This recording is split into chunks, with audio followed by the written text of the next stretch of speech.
Welcome back here on the Hellenic Hour on 3XY Radio Elas. On the other line, we have our regular guest, Harry Petropoulos, our financial advisor. Harry, once again, thank you very much for taking the time and talking to us. Good to be with you, Ross. Fantastic. Well, Harry, let's talk about the economic situation. A lot of things are happening. We hear the press that Australia is certainly not going on the up and up. We've got some very trying times ahead as far as talking economically, of course. Look, yes, we do. It's only been the last 4 or 5 days that the R word for recession is starting to hit the media. And it's something that I explained last week to all the Greek listeners on our regular program on Thursday mornings, that it's quite possible, or I predict actually, Ross, that by the end of 2014 or perhaps the early part of 2015, there's a big chance that Australia may go into recession after 20-odd years. So unfortunately, things are not looking that bright for Australia. Wow. And what do you think, what are the elements that have brought this upon us? Obviously Europe, obviously America. Is that what we attribute this to, the future economic situation? Yeah. Has it hit us a bit slower than other countries, or is that... You're probably right. We do get influenced by events that are happening worldwide, but more so for Australia domestically. The mining boom has certainly ended, and it ended last year. And what we're seeing is that mining companies are certainly cutting back and they're laying off a lot of employees. And we're seeing the price of commodities decreasing at an alarming rate. So I guess the China effect over the last 5 to 6 years, that's been working wonderfully for Australia. Unfortunately, that's coming to an end, and our GDP growth, it was roughly hitting 3% last year. It's been downgraded now to 2.5%, and unfortunately, the mining companies are detracting from their investments. Why would you say they're detracting? Are you saying that the carbon tax has affected this area? I think the carbon tax may have had an effect when it was introduced by the Gillard government, but I just think it's economic developments worldwide. China is obviously slowing down, so obviously with the slowdown, China doesn't require as many metals as Australia produces. So I'm not saying that mining will go down to zero, but certainly it's helped Australia have budget surpluses in the past, as we've known through the Howard era. We've got a big budget deficit through the Gillard and Swan government. Unfortunately, there'll be deficits with us for a long period of time. Wow. And of course, we hear that house prices now, others say house prices are going up, others say that they're going down. Now, what's your call on this? Geez, that's a strange one. I've seen that in the media the last 3 or 4 weeks that they're reporting. I mean, I'll go and talk about Melbourne, but they're reporting that there's been some decline in house prices. Look, I certainly don't see that. I've been fortunate enough working with a few large real estate companies in Melbourne, one of them being Jellis Craig, and they're telling me that from October last year till now, house prices in Melbourne, and maybe just inner Melbourne, they've generally risen anything between 5 and 15%. So I'm not too sure what the media's on about. House prices have certainly bounced back. The Reserve Bank of Australia have obviously decreased rates down to 2.75, and I'm certainly predicting that rates will keep going lower to try and stimulate economic growth. And that's the wild card at the moment. They're hoping that as mining slows down, that perhaps retail and housing construction can pick up, and we just need to see if that's going to transpire. Well, talking of interest rates, we hear that in America now they're getting to the zero level, which is quite incredible, isn't it? It is, isn't it? You know, it's worldwide. I mean, if 5 years ago, if someone said that rates worldwide, especially in America, would go to zero, I would laugh at them. But it's the only way that they're trying to stimulate the economy. They're obviously providing liquidity to the stock markets, and look, that's a bit of a shame in terms of the stock markets. The Dow Jones has reached 15,000. I really can't understand why it's gone that high. I guess it's probably because of the QE3, quantitative easing. So there's a bit of a mismatch in terms of what the economy is actually doing in America and how the stock market is performing. But I guess in Australia we haven't got QE, so our stock market hasn't gone through the roof yet.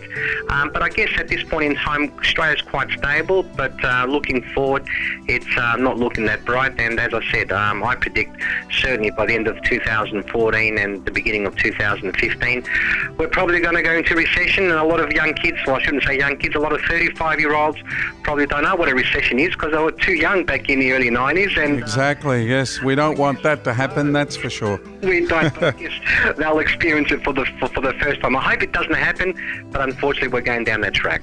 So you're predicting that chances are it will? Look, I'm putting you on the spot. Sorry about that, Harry. Yeah, look, I guess, I'm in a bearish camp. I think it will happen. I think our unemployment rate, it's quite steady now at the moment, 5.5%, but I can easily see 6% by the end of this year.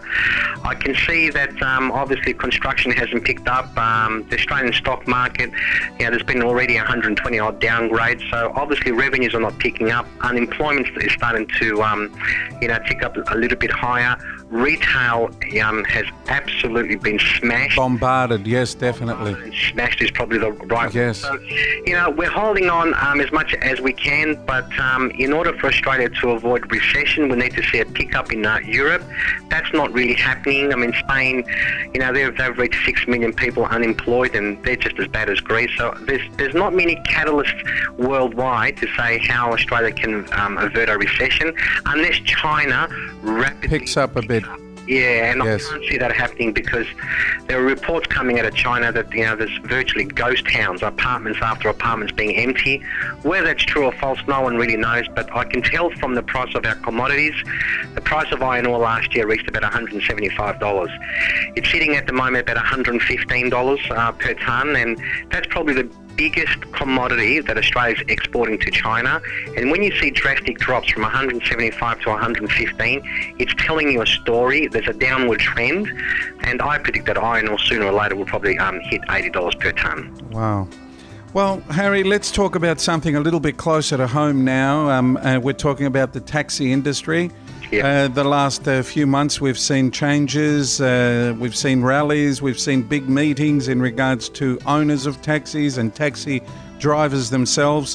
What is your call on all this? Look, it's a sad story. Taxis, before Professor Alan Sells made the changes, yes. My understanding that taxis were worth about $500,000 in terms of the plates. Obviously, with the recent changes that have been made, unfortunately, the banks have valued the taxis at zero, which is a real shame, and it's really something that I'd like to speak about to your listeners, that when viewing an investment, whether it's a taxi license or whether it's a house, whether it's shares or whether it's a business, you really need to do your homework. Obviously, with every investment, there are advantages and disadvantages.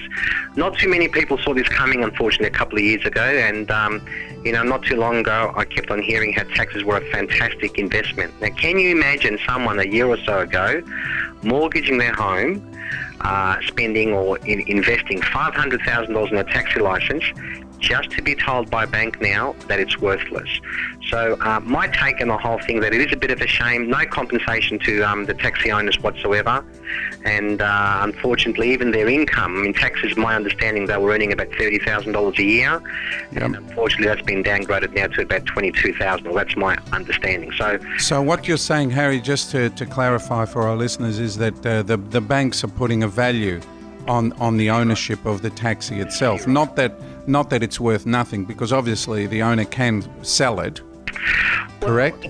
Yeah, at some value, but nominal value. Yeah, look, no one knows what that nominal value is, but if someone tried to borrow money, so if I wanted to sell my taxi license to you for $100,000, and I went to the Commonwealth Bank and I said to the bank, Ross is selling his license for $100,000, I would like to buy the plates, the bank would sort of like say to me, look at the exit, because we're not going to give you anything.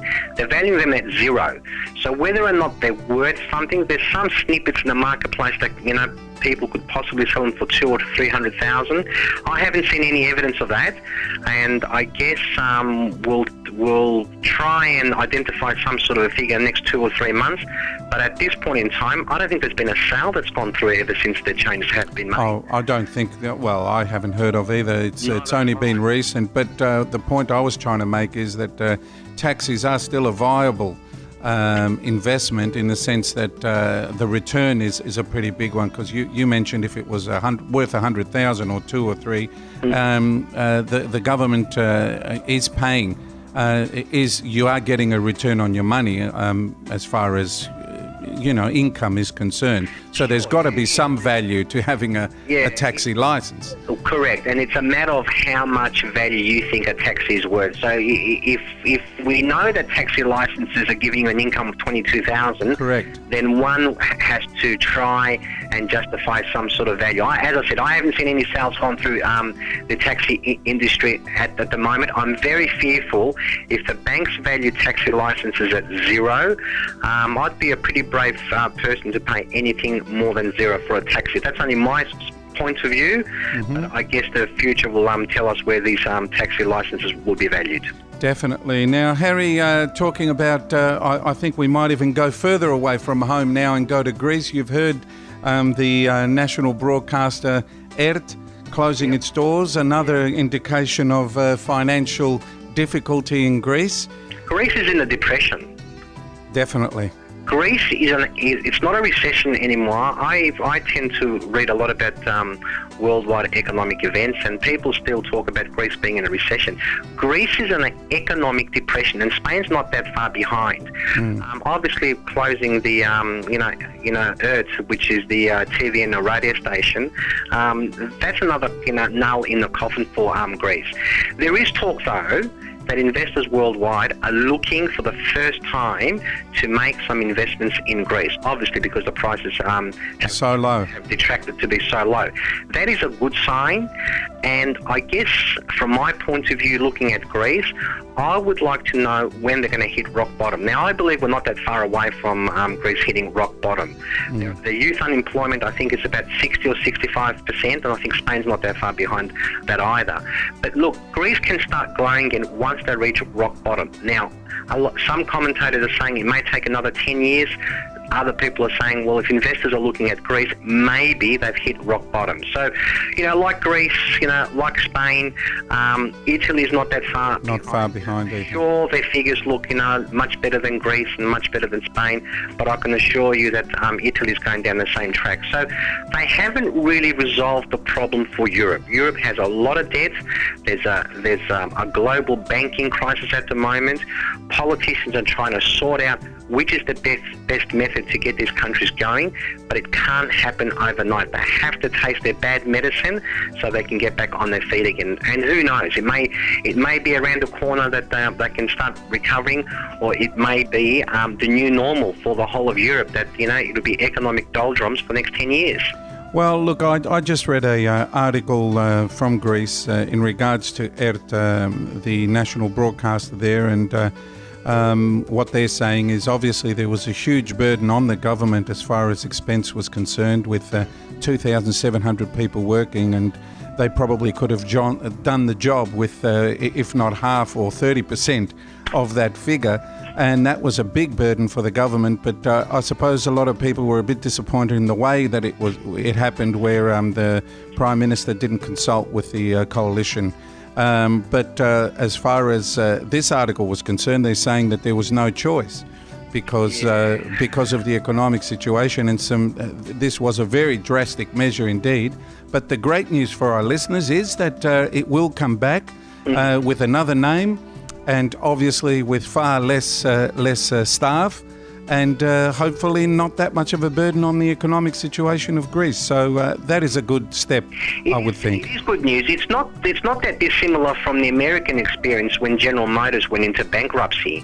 Yes. They followed that company, and 4 or 5 months later they reopened, and it's become bigger and better, definitely, and much stronger. So, maybe companies like ERT in Greece can reinvent themselves. And again, if these are signs that Greece is about to hit rock bottom, as much as I hate seeing 2,700 people leave their work, yes, it could be a good sign if they can reinvent themselves, come back bigger and stronger.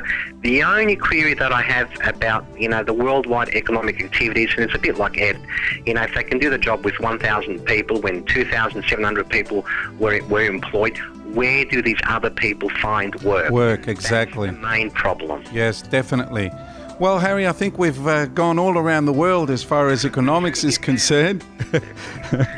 Let's hope that, as you said, let's hope that Greece can certainly take a step forward now. And as you said, let's hope that it doesn't go further down. that it starts climbing up that ladder of economic stability. Let's hope so. Well, thank you very much for your time once again, Harry. It's always a pleasure to have you on 3XY. You're a great asset to us with your knowledge, and hopefully the listeners, I'm sure that the listeners get a lot out of our discussions, because these are very important things that affect our daily lives and our future as well. My pleasure, Ross. Thank you again for your time. Have a great afternoon. Γεια σου, Harry, και ευχαριστούμε πάρα πολύ για την ώρα σου. Παρακαλώ. Γεια σου. Καλά. Bye-bye. That was Harry Petropoulos, our regular financial planner here on 3XY Radio Las. We'll be back shortly.